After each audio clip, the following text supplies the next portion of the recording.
Ohio,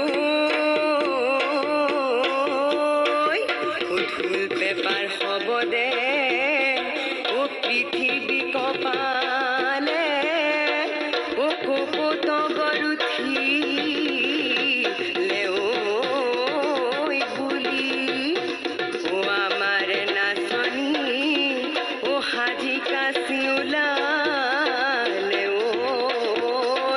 ও বিহু নাচিব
নমস্কাৰ, মোৰ নাম শ্ৰী পৰিস্মিতা ৰায়। মোৰ ঘৰ বঙাইগাঁও চকাপাৰাত। মই এই কৰোণা ভাইৰাছৰ কাৰণে যি লকডাউন দিছে তাৰ কাৰণে মই ঘৰতে আছোঁ আৰু আপোনালোকেও ঘৰতে থাকক, সুৰক্ষিত থাকক। আৰু মই বিহু ডান্স যদি আপোনালোকৰ ভাল লাগিছে তেনেহ'লে লাইক কৰিব আৰু শ্বেয়াৰ কৰিব। ধন্যবাদ।